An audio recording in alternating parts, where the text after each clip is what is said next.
we have a lot of Transformers news to talk about today. Obviously, today is a crazy day with the trailer 2 coming out. It's pretty great for us Transformers fans. Got a few things to talk about. First up here, I want to give you guys a little trailer breakdown. You get a glimpse of the sky turning dark.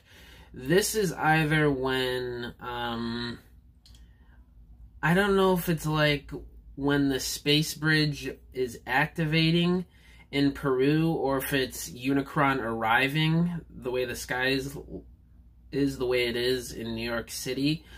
Those are my two guesses for that little scene there. And then we have Optimus. He's driving around in the dark, riding around through a bunch of 90s New York City buses. And this is obviously where he's going to have the fight with Transit, the long-rumored and leaked Decepticon to appear in the beginning of the movie that Optimus will face off and maybe kill, maybe not. We're not too sure on his fate, but that is pretty cool. I'm so excited that we're going to be getting a horror-type fight scene with Optimus in the dark, in rain, fighting a Decepticon. Probably going to be a brutal, action-packed battle. That is crazy. We have never... I don't think... Well, we sort of did in Dark of the Moon and Revenge of the Fallen, but we haven't gotten a scene like this before with Optimus fighting in the dark and in rain like this, and I'm really excited to see how it turns out. And then we have Optimus here close up with the faceplate off. Very controversial. The CG does look a little rough here, especially in the face. It looks very animated and cartoonish, like a CG cartoon. It's kind of weird. I don't know how to explain it, but and then Primal looks a little weird here too. I don't know what it is, if it's like the lighting or just bad CG work. I'm sure they'll probably refine it, but the thing you got to understand here is, this is the most screen time for Transformers in any other movie, so and I'm pretty sure that's one of the main reasons why it was delayed too, because of all the CG work that has to be put into this movie, because of all the screen time. It's rumored that the Autobots, or the Transformers in general, are going to have about 65 to 70% of the screen time in the movie. That is a lot of CG work that has to be done, so not every shot is going to be as crisp and clear as the previous movies, because there's a lot more scenes of them in it. And B, ILM is not doing it. It is MPC this time around, so the quality is going to differ a little bit there. This shot right here is Elena, presumably in the museum, studying a part of the Transwarp key, I think. We see her holding that in one of the screen grabs from one of the new interviews from, I think that was Monday. So it seems like it's activating some sort of energy here, and it shoots off, probably giving away the signal to the Terracons to come to the museum, along with giving Airazor a signal and seeing her go down there. And then we have it light up in the sky. I think this is Optimus in New York City, and the Transwarp key is lighting up in the sky. Or it's an activation thing for the Transwarp Bridge, or Space Bridge, whatever it's going to be called in this movie, activating in Peru to bring down Unicron, or teleporting the Terracon and Predacon army. That's my guess for that screen grab there. Obviously, we got the big bad Unicron, the classic 1986 movie villain. If you turn the brightness up, you can see he even has his classic colors a bit really dark in this movie. But you do see the yellow and the blue and some orange and red highlights in there. And obviously the big bright orange mouth right there. It's so sick. I'm loving his design. Got the circular ring around him, all his horns. It's great. And this planet right here, I see some people confusing it with Earth. This is not Earth. There is a ring around the planet, and it seems to be Animatron, or Biosphera, where most notably the Maximals and Predacons are from. That is where, in Unicron Trilogy and some other continuities like IDW Phase 1, this is where the Maximals and Predacons and most Beast Formers came from, which is Animatron. So I think this is where the movie is going to open up, setting up the stage for Unicron and the Terracons, what they're all about. They're going to show Biosphera being destroyed, and the Maximals and Predacons going to Earth, and whatever happens with them on Earth. I'm just assuming this is probably going to be a flashback in the beginning of the movie. then we have here, it says 1994. A bit weird that they're playing Rough Riders Anthem. That song came out in 1998. This is in 1994, so a bit odd there, timeline-wise, but whatever. And then we see on the screen, Autobot logo with Mirage there as Noah is getting in the car. It makes that little activation sound that we heard in Bumblebee too, so I'm glad some of the sound effects are carrying over. Head into the Autobot base. Mirage shoots Noah out of the car. He transforms. He says, "Woo!" And then Optimus comes walking in, and he's like, "You brought a human." And this scene is awesome. Optimus transforming, walking in. This base, while it's obviously not all techie and set up, it kind of reminds me of the Transformers Prime base or even the Transformers animated base. More so the animated base, because that's more of an abandoned warehouse, just like what this looks to be right here. So very cool little callback, very in-universe for Transformers, the Autobot base and whatnot. So that's pretty cool. And the shot here of him picking up Noah and Noah saying, "I don't even see y'all right now." That was pretty funny and pretty cool. And we got Battletrap and Nightbird fighting up there. Love Nightbird jumping up and transforming. Battletrap using the chain whip mace thing. Flipping Nightbird and himself around, and Nightbird jumping. That scene is so crazy. Nightbird transforming. She looks like she's going to be a badass in this movie. Then you got Optimus saying, "This isn't our war," presumably pleading with Scourge and the Terracons as they arrive, giving Optimus the rundown why they're there and the whole evil spiel, I'm guessing. Unicron devouring Animatron, I'm thinking. I don't think this is Earth. I don't even think Unicron has come to Earth yet, because it would have been destroyed by now, so, I think this is still a part of the flashback, or it's a different planet, just showing Unicron's power set throughout the movie, maybe showing him going to a couple planets, which would be pretty crazy to see in the theater. Man, I can't wait for this.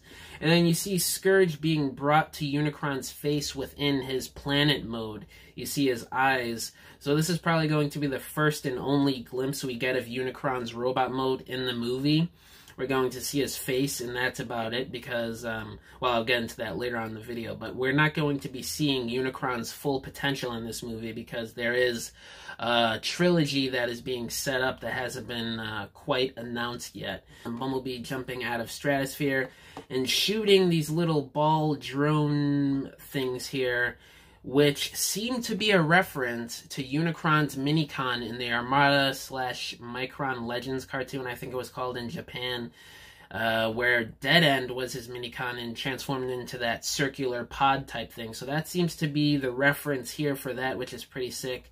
Love the Armada references. We got one in the last movie with Tetrajet Thrust and his squid head and his color scheme. It's great that we're probably getting one here with Unicron's Minicons. We get what looks to be another look at Animatron right here.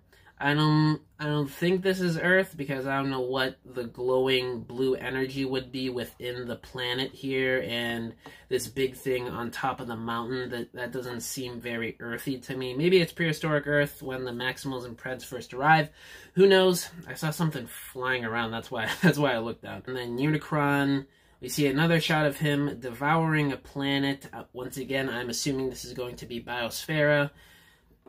This is crazy that we're actually getting a G1 accurate Unicron modernized, just like with Optimus and RC and Bumblebee. This is great.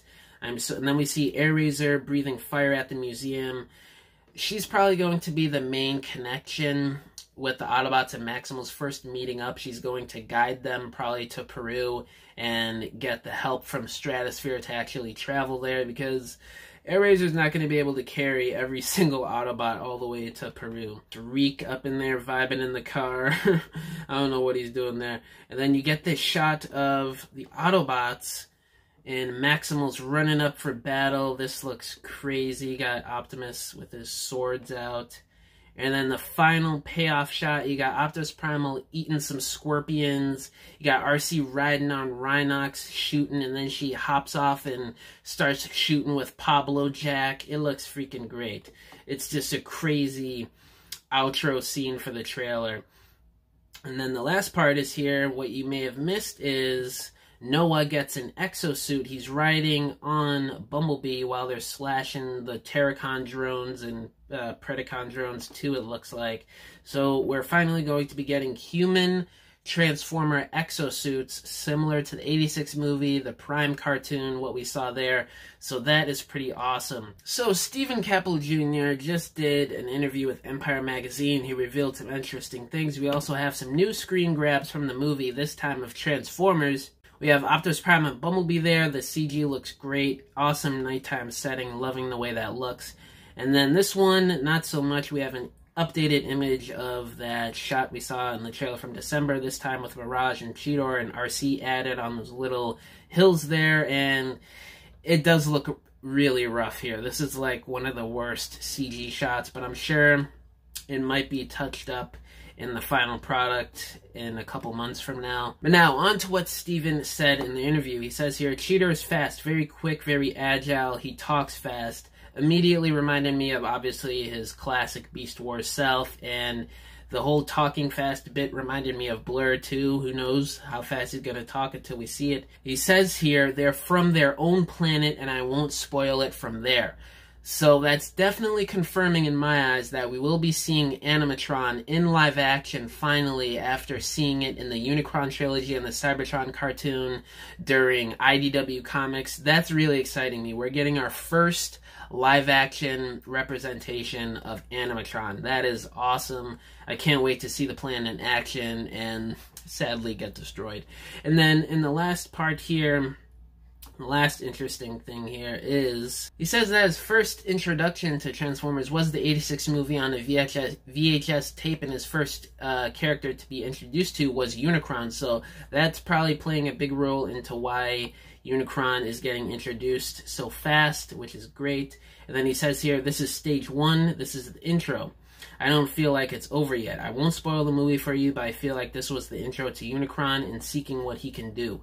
And then we could just grow from here. We don't have to force it all in one movie, but I do think he needs to come alive. I do think he needs to speak. I do think we need to hint more. In the previous films, we would see just a horn or something. The fans would go ballistic and say, I want Unicron, blah, blah, blah. So this is definitely teasing the rumored trilogy that will come if Rise of the Beast is successful and seeing more of Unicron in future movies. Hopefully we get to see Optimus and Megatron teaming up. That would be pretty sick to see in the next movie or something like that. And then the last thing I want to cover in this video is we finally have our official title reveal for the animated Cybertron movie coming next year. It's going to be called Transformers 1, and we have some voice cast members revealed. Chris Hemsworth is Optimus Prime. Been seeing a lot of buzz about this.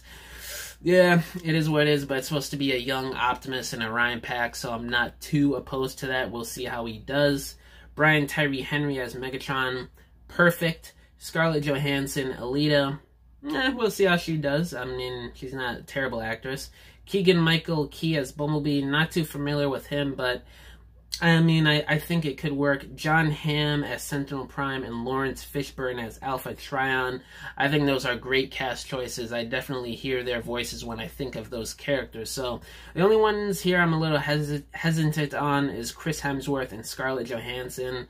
Everybody else I'm pretty much on game for, and I'm really excited to see how this movie turns out next year, what it's going to look like aesthetically. So yeah, a lot of news dropped today. Very exciting time to be a Transformers fan. Let me know down in the comments below, what do you guys think of the voice cast?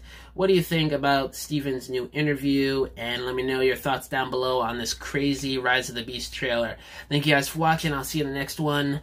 Bye!